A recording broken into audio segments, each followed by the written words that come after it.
Entonces, en ese sentido, pasaríamos a la segunda pregunta, que es precisamente que va directamente relacionada con esta.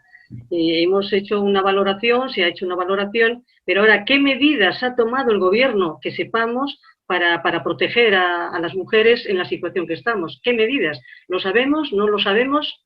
Y ahora sí empieza otra vez Lorente y luego ya Ana María, entrarías tú, ¿de acuerdo? Sí, hay un plan de contingencia que se aprobó para responder ante la situación de violencia de género, tanto en la relación de pareja como violencia sexual y trata de mujeres para explotación sexual. Y es un plan que aborda distintas actuaciones, pero quizás un poco por las circunstancias del momento, tener que hacerlo con poco tiempo o quizás como consecuencia de lo ya existente y que por tanto se ha dirigido mucho a reforzar las actuaciones o los instrumentos previos, básicamente se dirige de manera resumida a lo que sería mantener los servicios de atención, los servicios de información, aumentar la concienciación a través de una campaña específica con un llamamiento especial a los entornos, al vecindario y a los familiares que puedan conocer la situación de violencia. Y eso está bien para mantener un poco la respuesta que hay, pero no tanto para adaptarla a las nuevas circunstancias del confinamiento, ¿no? Habéis comentado cómo efectivamente durante este tiempo, a pesar de lo que decíamos al principio, que puede dar la sensación de que como hay menos denuncias y hay menos homicidios, la violencia está disminuyendo y la situación se está controlando. La realidad es todo lo contrario, la violencia está aumentando con esa sensación de impunidad que tiene el agresor, como también había apuntado, porque ellos perciben que en estas circunstancias va a ser muy difícil que sus mujeres los dejen o los denuncien. De hecho, cuando analizamos la realidad fuera del confinamiento, resulta que de los 600.000 casos que reconoce la macroencuesta que existen, teniendo en cuenta que las denuncias representan un 25% y que de esas denuncias solamente se condena un 22% aproximadamente, al final el número total de agresores que son condenados es un 5%. Es decir, el 95% de los agresores hoy en España no tienen ninguna consecuencia. Eso es impunidad. Y eso es una percepción que tienen ellos. Si a eso le unimos las circunstancias del confinamiento, la percepción de impunidad se dispara. Se dispara y además realizando una violencia, como apuntaba Lidia, con más tranquilidad y más seguridad y con más formas, porque el espacio y el momento y las circunstancias para hacerla han aumentado en cuanto a oportunidad, ¿no? Entonces, la violencia física, la violencia psicológica, la violencia sexual, que es algo que a veces no se tiene en cuenta y como muy bien apuntado que es un tema apasionante, la falta de detección de todos los problemas de salud que produce la violencia de género específicamente, ya no solo agravando otros problemas de salud, sino específicamente generados por la violencia de género, pues es un mundo apasionante, puesto que es una de las grandes deudas que tenemos y una de las grandes vías para poder avanzar, para prevenir y para responder ante la violencia. Pero todo eso está aumentando. Sabemos además que factores de riesgo, no son causantes, pero sí de riesgo, como es el alcohol, ha aumentado la venta alrededor del 70% estos días. Y también sabemos que otro factor de riesgo para la violencia sexual, que es la pornografía, el consumo de pornografía ha aumentado un 80% durante estos días. Luego, todo es un polvorín. Todo es un polvorín. Entonces, las medidas que se han adoptado no dejan de ser buenas para lo habitual, pero lo de hoy es excepcional en cuanto a que si tenemos en cuenta que, por ejemplo, las denuncias por los entornos, por los familiares, representan el 0,57%. Es difícil que si los familiares y los entornos no denuncian, que lo hagan ahora, por mucha campaña que tengamos, ¿no? Es difícil porque normalmente no lo hacen, ¿no? Y, por ejemplo, el parte de lesiones, es decir, cuando un médico o una médica responde mandando un parte de lesiones al juzgado porque detecta esa posibilidad de violencia, representan un 9% de las denuncias. Si encima todo ahora tenemos más dificultades para acudir a una consulta médica o a un servicio sanitario, la posibilidad de detectar y actuar desde esa vía, pues también se ve muy limitada. Yo creo que a todo lo que se ha hecho, que nunca está de más, habría estado muy bien haber adoptado estrategias más proactivas y más de ir a por el contacto de las mujeres que sabemos que están sufriendo la violencia, puesto que han ido a servicios sociales, puesto que tienen antecedentes en historias clínicas. Todo eso habría que haber tenido una búsqueda mucho más activa para que no esperáramos a que la mujer contactara, sino a que fuéramos desde la institución o las administraciones quienes, de alguna vía, por alguna vía, igual que se ha planteado las farmacias, igual que se ha planteado otros instrumentos, intentar hablar con ellas para diseñar un poco la respuesta ante sus circunstancias, facilitar incluso la denuncia y la salida, como también se apuntaba. Y para mí algo muy importante que no se está planteando y que todavía estamos a tiempo es, digamos, llamémosle así gráficamente, la desescalada de esa situación de gran alto riesgo para que no se traduzca en riesgo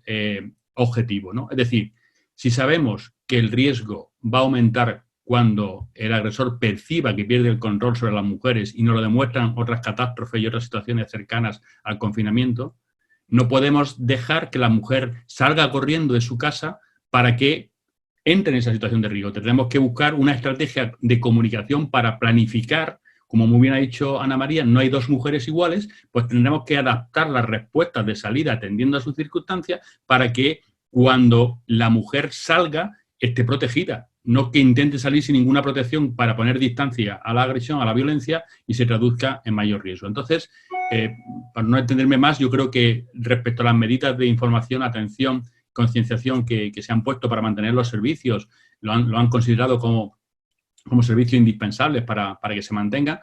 Frente a todo eso, haría falta una actuación más proactiva y sobre todo planificar muy bien lo que sería la salida de esta situación, puesto que los factores de riesgo van a estar muy presentes. Bien, pues Ana María. Bueno, por supuesto, estoy en la pregunta de qué medidas ha tomado el gobierno para proteger a esta mujer. Primero, lo que se detecta es un absoluto desconocimiento de la materia. O sea, no tiene ni idea, pero tampoco quieren aprender. Tampoco quiere aprender en este momento esa responsabilidad que compete a la ministra de Igualdad y de Violencia. Nosotros le hemos pedido la consiguiente entrevista que yo vengo pidiendo, pero sin faltar ni una sola vez, cada vez que hay un cambio de gobierno. Y esta señora se ha permitido decir a nosotras y a otras organizaciones que también las han pedido y que también son competentes en la materia, que no puede recibirnos, porque es que tiene mucho que hacer. O sea, esta es una ministra que ya piensa que lo que va a hacer por la ciudadanía no tiene que contar con la ciudadanía, no tiene que contar con las personas que están sufriendo eso, sino simplemente decirles, es que tengo mucho trabajo. Nos lo ha hecho a nosotros y lo ha hecho a otras muchas más. Yo lo he publicado esto en el periódico El Plural. Ahora las que no dormimos somos las mujeres. No dormimos las mujeres porque realmente se nos ha echado fuera se nos está echando fuera. Porque la importancia de hacer un tratamiento adecuado no es tener un servicio, porque el servicio puede ser bueno, puede ser malo o puede ser regular. Y desde luego el servicio tiene que contar con una ideología. Es decir, si es una empresa, y por favor, me dirijo a los compañeros, a las compañeras y al compañero, me dirijo a ellas. La mayoría, el porcentaje abrumador es servicios de empresas privadas. Servicios de empresas privadas, que naturalmente el trabajo que están realizando no es aquel que necesita la víctima. Y además, el servicio que tenemos que hacer, por ejemplo, en el centro, pues naturalmente la junta directiva de la federación está ahí y yo estuve 15 años poniendo en marcha Eso luego ya me marché, ya han habido otras directoras. Esas otras directoras han cobrado, yo no. Yo no. Yo no, porque solo así puedes que te paguen en ideología. Y pagarte, esto es algo ideológico, es el ejercicio de que lo único que ciertos hombres que ocupan, no todos los hombres, claro, porque si fueran todos los hombres, con Miguel incluido, pues hace tiempo que el mundo hubiera desaparecido. No. Lo que estoy diciendo es que las mujeres sí que ocupan lugares importantes, por ejemplo, son diputadas. ¿Os acordáis que había 4 diputadas y un poco más cuando se empezó, verdad? Y nosotros empezamos a impulsar la necesidad de que hubiera mujeres en el Parlamento. Bueno, ahora hay un número de mujeres considerables en el Parlamento. ¿Y qué ocurre? Hombre, pues ocurre que como te equivoques mucho con respecto a lo que piensa la persona que tiene el poder en el partido, te vas a la calle. Te vas a la calle, así. Y hay que reconocer la verdad. Eso pasa en la derecha, por supuesto. Pasa abundantemente, pero también en la izquierda. También en la izquierda. Porque no estamos hablando de una ideología que tiene que ver con el que las mujeres ya entran, ya pueden ser abogadas, ingenieras, arquitectas y mineras. Pero el que manda es el que dice lo que tiene que hacer el arquitecto, el ingeniero y la minera. Y eso no ha contado. Y yo denuncio aquí públicamente que la ministra que se tiene que ocupar de la violencia de género se niegue a recibir a las organizaciones de mujeres que tenemos un trabajo impresionante en nuestras espaldas, una experiencia y unos conocimientos de los que con todo el respeto del mundo le digo, ella carece. Necesita saber para poder hacer. No se puede hacer sin saber. Y eso es lo que está, cuando a uno le dicen, no, o no te contesta, o te dicen sencillamente que tiene mucho trabajo.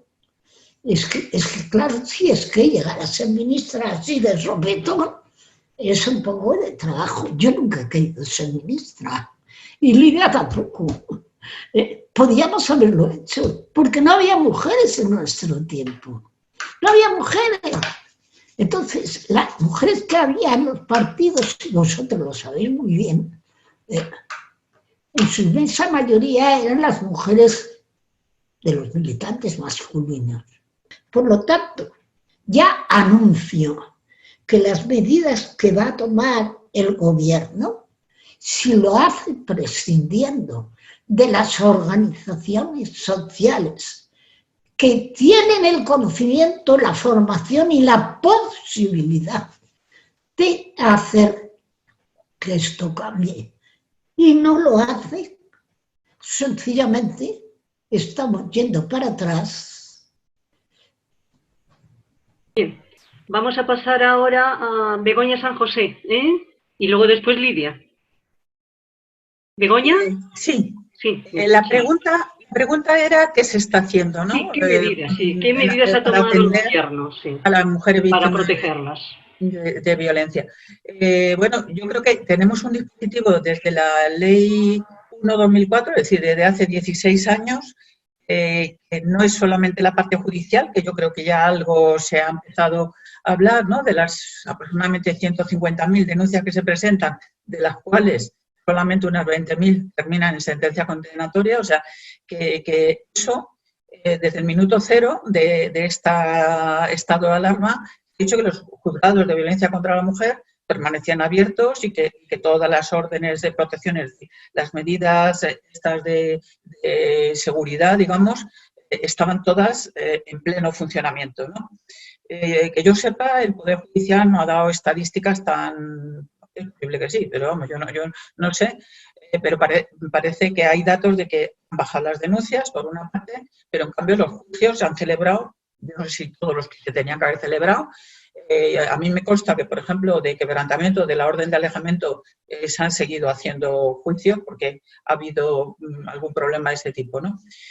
Lo que decía de pasada también, bueno, o sea, digo de pasada, lo que decía Ana María, hay problemas con las visitas, con el régimen de visitas, gente que le ha cogido el confinamiento con la madre, o sea, niños que le ha cogido con la madre, con el padre, y que hay ahora este decreto ley del Ministerio de Justicia. Bueno, lo que me parece que tenemos una ley integral desde el año 2004 que establece competencias del Estado central, de las 17 comunidades autónomas y de los 5.000 ayuntamientos. Esa parte de los ayuntamientos ha estado suspendida legalmente de 2013 a 2018 por los recortes de la crisis económica, ¿no? Afortunadamente, en 2018 no solamente se ha devuelto la competencia a los ayuntamientos legalmente, hay que decir que afortunadamente muchos ayuntamientos no obedecieron la orden de cerrar los servicios de violencia y de igualdad, ¿no? Pero Hacienda les estaba siempre presionando para que los cerraran. Entonces, ¿qué están haciendo las tres administraciones? Porque gobierno tiene los ayuntamientos, gobierno tiene las comunidades autónomas y gobierno tiene el Estado. Pues yo creo que antes también lo decía Ana María, ¿no?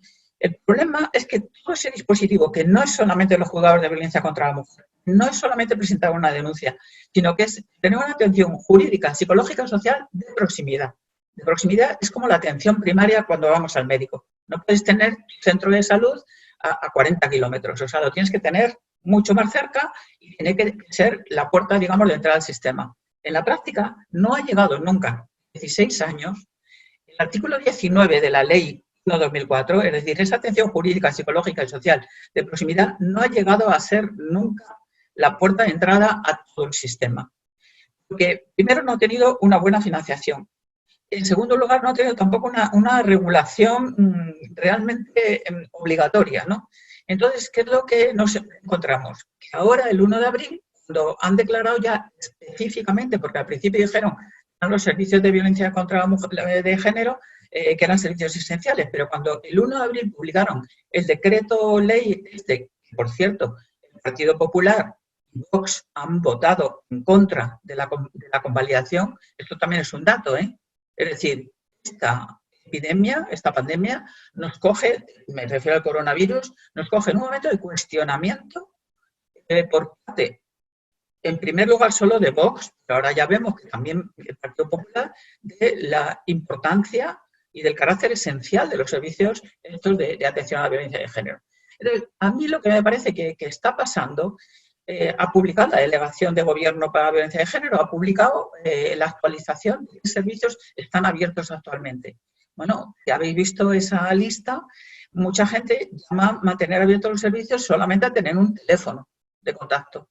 Y entonces, por ejemplo, aquí en la Comunidad de Madrid hay 47 puntos de atención jurídica, psicológica y social, y la Comunidad de Madrid dice que están todos cerrados y que solo atienden por teléfono. Primero, es falso. O sea, hay varios ayuntamientos sí que los están manteniendo presencialmente y la diferencia entre mantenerlo presencial y mantenerlo solamente por teléfono es enorme. Es decir, que es muy importante. Un servicio esencial tiene que tener una dosis de atención presencial, porque si no es que le dejamos a la policía.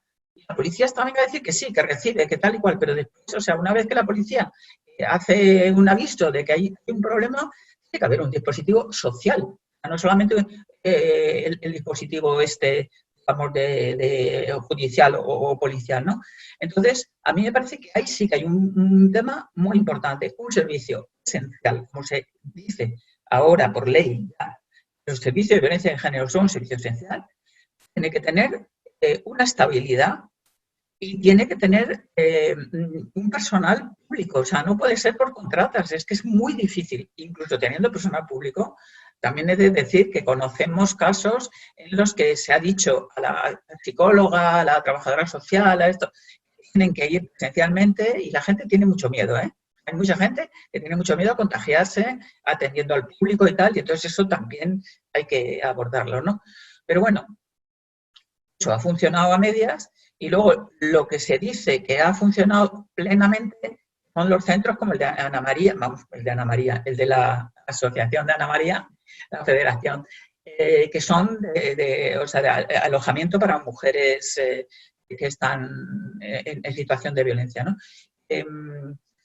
Bueno, yo creo eso, que ahora una de las cosas que tiene que hacerse ahora, impepinablemente, pero ahora incluso antes de que acabe, es que el personal que atiende servicios públicos estables tiene que ser personal público estable, mejor pagado que mucha de la gente que está en esos servicios. Por eso también contribuye. Es decir, si tú estás ganando una miseria de sueldo, es más difícil que te arriesgues a coger una enfermedad y encima tienes un contrato temporal, es más difícil que te arriesgues a contagiarte de una enfermedad que si tienes una situación laboral mejor.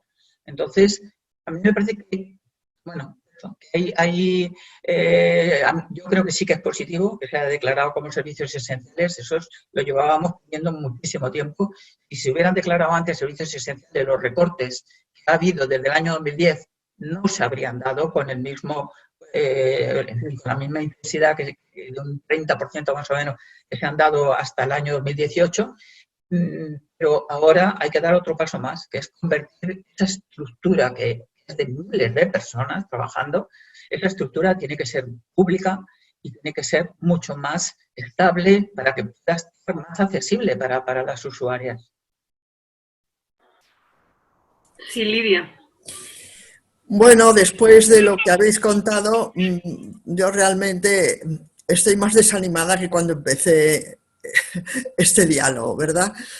Comenzando por las intervenciones de cada una de vosotras y tan importantes, las estadísticas que ha dado Miguel son patéticas, son patéticas. Yo no comprendo cómo se le puede llamar a este un país democrático cuando se dice, y lo sabía porque hay un estudio de la Universidad de Barcelona que ya lo contaba, que solamente el 5%, ha dicho Miguel, el estudio de Barcelona hace unos años decía el 6%, o sea que hemos bajado quizá. Del 6% de las mujeres maltratadas puede tener alguna esperanza de ver a su maltratador en la cárcel. Y esto se le llama un país democrático. Bueno, pues en ese nivel, ¿verdad?, el crimen es impune. Es impune. Yo explicaré luego, ya sé que no coincidimos en vuestra apreciación, porque es impune. Tan impune, por lo menos, ¿no? Bueno, lo que le ha pasado a Ana María de que la señora ministra Irene Montero no la ha recibido, me ha pasado a mí también, pero hace mucho tiempo ya, porque yo le pedí una entrevista a mediados de enero. Todavía no había ni estado de alarma ni de confinamiento, y me contestó, porque tengo un WhatsApp con ella, no, es un WhatsApp, es el sistema más privado de Telegram, me contestó que ya lo tenía en cuenta, que ya me diría algo, y no me ha dicho nunca nada más. No tengo ninguna esperanza de ello, porque tampoco tengo ninguna esperanza de que la entrevista con ella sirviera para nada. Es decir, estos gobiernos se organizan con sus amiguitos, con sus paniaguados, con sus fieles, sobre todo fieles. Ustedes saben bien lo que nos ha pasado al Partido Feminista con Izquierda Unida, ¿no? Y además, alguna de mis camaradas, como Begoña, sabe también lo que le pasó con Izquierda Unida. O sea que suponer que se pone en los servicios más importantes y más necesarios a gente experta, preocupada e ideológicamente interesada en el tema, no es verdad. O sea, podemos ver el plantel de ministras, de secretarias de Estado y de subsecretarias y de directoras generales en el tema de la mujer, y ya me diréis cuál de ellas tiene un currículum que pueda ser apreciable para ocuparse del tema. Me ha dicho tu compañera, Ana, que cuando te recibió Victoria Rosell, la que es ahora delegada de violencia, no sabía quién eras. Bueno, pues con eso yo creo que ya está dicho todo, ¿no? Han puesto de delegada de violencia a una jueza, puede ser buena persona, no lo niego, incluso parece que tuvo algún tropiezo porque la persiguieron los de derechas, bueno, y eso lo puede tener pues cualquiera, porque a los de derechas les molestamos todas, y nada más, estos son los méritos que tiene para ser delegada de violencia. Bueno. Por otro lado, yo que me traté mucho con Blanca Hernández, la delegada de violencia en el gobierno, me parece que fue de Zapatero, pues he observado, ¿verdad?, ya que estoy hablando de observatorio, que no sirven para nada. O sea, observan. Y de cuando en cuando te dan una estadística, que tampoco sé si es auténtica. No la podemos saber porque como la ley ya no permite que entren en la estadística todas las mujeres maltratadas, pues tampoco te sirve para nada.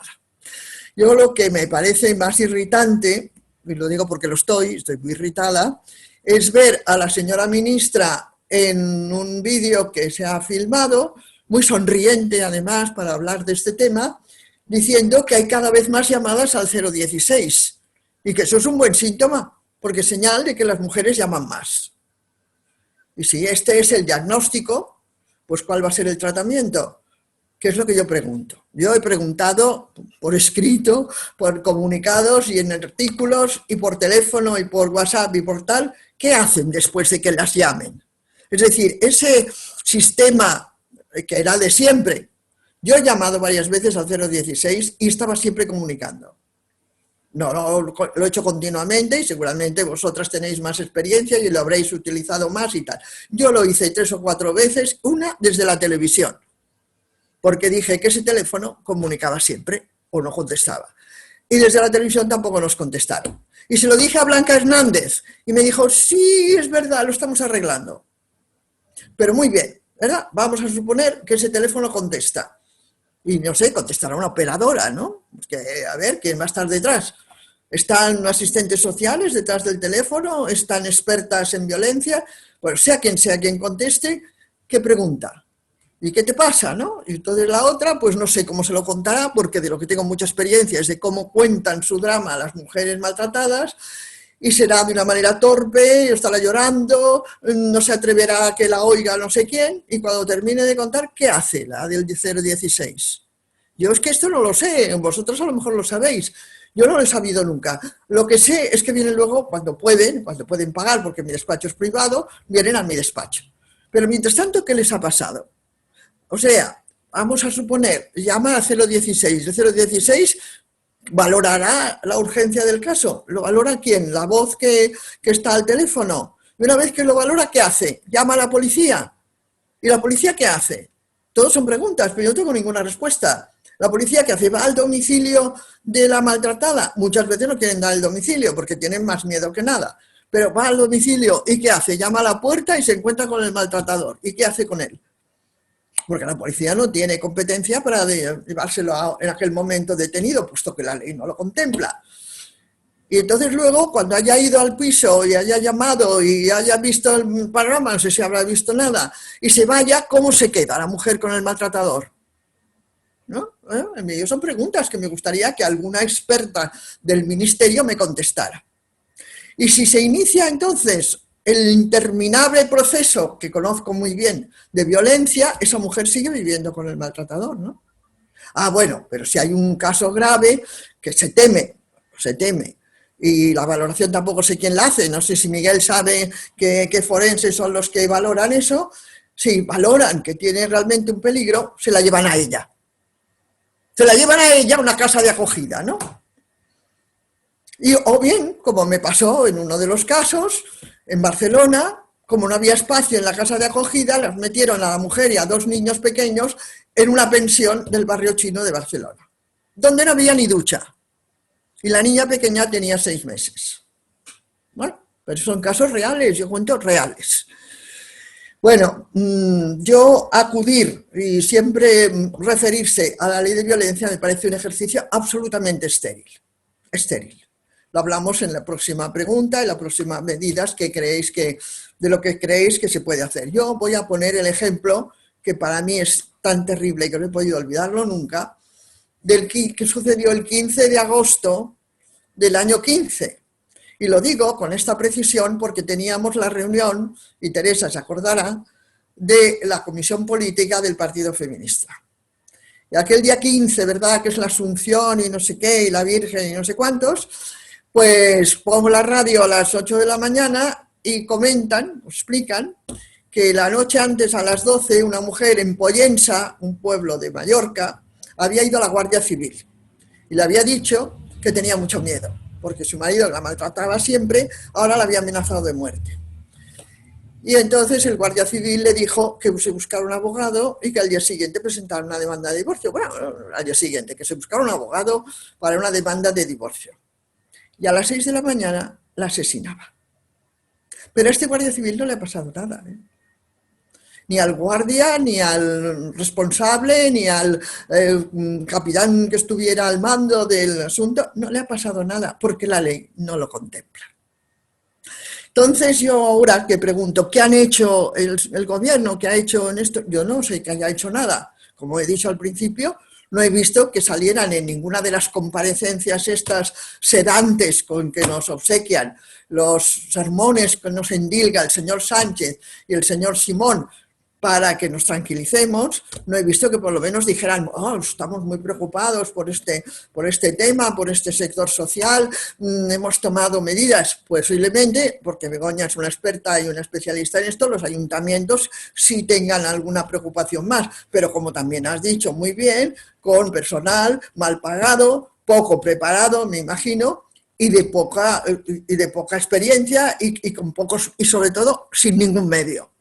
Porque yo también pregunto, ahora la desgraciada víctima va a un servicio de asistencia del ayuntamiento y se encuentra allí, pongamos, con una asistente social que está preocupada por el tema y tal, no sé qué, y la recibe y la escucha. Y cuando termina, ¿qué hacen? ¿Qué hacen las dos? Volvemos a empezar con lo mismo en el teléfono. Van a la policía, presentan la denuncia. En todo caso, aquella mujer o duerme en su casa con el maltratador o duerme en un chiscón que le busquen para protegerla. Claro, yo creo que es demasiado grave el tema. Para mí es demasiado grave. Es demasiado preocupante. Son demasiados siglos. Y ahora son 16 años, como dice Begoña, de esta ley, para que estemos hablando de esta manera, ¿no? Yo, mira, esto de que estén en pleno funcionamiento, habéis dicho alguno, ¿verdad? Me parece que ha sido Miguel. Pleno funcionamiento, no, Begoña, los servicios judiciales, los juzgados, pues no sé dónde están en pleno funcionamiento, porque en mi despacho en Barcelona no sabemos qué hacer con las que acuden cuando acuden, porque en Madrid tampoco sé a dónde ir, porque naturalmente que si tienen miedo del coronavirus, pues nada, aquí los soldados como deben tener miedo de morir en el ejército, que no vayan a la guerra, ¿no? Claro. Es que esto es indignante, absolutamente. Claro, y los policías también deben tener miedo, y por lo tanto que no acudan. ¿Pero qué es esto de que tienen miedo de que les infecte? ¿Pero en qué civilización, con qué criterio estamos, en qué país estamos, no? Y luego cuando dice Miguel, bueno, porque claro, habría que saber qué sucede en el interior de las casas, eso lo he pensado siempre y siempre lo repito, habría que saberlo, tendría que haber un servicio de asistencia social que acudiera a las casas. Pero si no hay asistentes sociales, si como ha dicho Begoña, los servicios están privatizados, claro, la mayoría, y lo que hay son unas mujeres pobres que buscan trabajo y que las contratan, como el 016, lo mismo. ¿Y cómo vamos a tener suficientes para ir casa por casa viendo lo que les sucede, incluso con un fichero que ya se tenga de riesgo? Si no hay policías, si no hay bomberos, si no hay policía municipal, si lo han liquidado todo, si los gobiernos, todos, que aquí no venga a presumir ninguno. Además, en la Comunidad de Madrid, hace 25 años que nos gobierna el PP. Hace 25 años. Por lo visto, la población madrileña está muy contenta con ese partido, porque lo vota y lo vota y lo vota. Bueno, pues desde hace 25 años, aquí no hay servicios públicos, ni de atención, ni de sanidad, ni de... Bueno, educación sería otro tema, hablamos cualquier día. Bueno, realmente el retrato que podemos hacer de nuestro país es más bien tercermundista. Pero fingimos, ¿verdad? fingimos, porque hay una capa social que es la que luce, que somos nosotras, entre otras, pequeño burguesa de clase media, que tenemos casa, que tenemos calefacción y agua caliente y ordenador y comemos cada día, y esa es la que aparece como protagonista del país. Pero ni las mujeres maltratadas, ni los niños abusados, ni los emigrantes tirados en mitad de la calle, ni los que no tienen casa ni dónde ir, ninguno de estos son protagonistas de nada, ¿verdad? Aquí la señora Montero no hace, que está en asuntos sociales, no hace ningún vídeo explicando qué medidas tienen con esto.